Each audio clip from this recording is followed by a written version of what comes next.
Isang babayang walang kawala matapos mahulihan ng ilegal na droga sa naging bypass operation ng mga otoridad sa barangay Labangon, Cebu City. Patunay lamang na walang tigil sa pagsagawa ng operasyon ang ating pulisya kontra ilegal na droga upang tuluyan na itong mawala sa ating bansa. Narito si Patrolwoman Judith Nicanor para sa ibang impormasyon. Arestadong tinuturing na high-value individual na babae matapos mahulihan ng hininalang shabu sa bypass operation ng PNP sa Sitio Pablo, Barangay Labangon, Cebu City.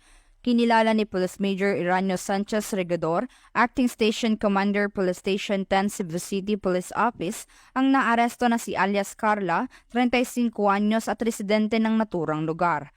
Dakong alas 11:40 ng gabi nang maaresto ang suspect sa ikinisang bypass operation ng mga operatiba ng Station Drug Enforcement Unit.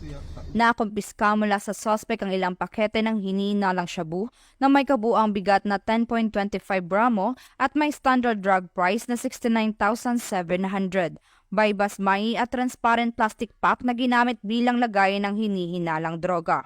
Ang suspect ay naharap sa kasong paglabag sa Section 5 at 11, Article 2 ng Republic Act 9165 o Comprehensive Dangerous Drugs Act of 2002. Pansamantalang nasa kustodiya ng Police Station 10 Cebu City Police Office ang suspect para sa mga kaukulang proseso habang ang mga nakalap na ebidensya ay sinumite sa Cebu City Forensic Unit 7 para sa pagsusuri. Patuloy ang pagpapaigting ng kapulisan ng lungsod sa kampanya kontra ilegal na droga tungo sa hangarin na matuldukan ang paglaganap ng ipinagbabawal na gamot sa syudad patungo sa maunlad na bagong Pilipinas. Mula dito sa Cebu City, ako ang inyong PNN correspondent, Patrolwoman Judith Nicanor, alagad ng batas, tagataguyod ng balitang pulis.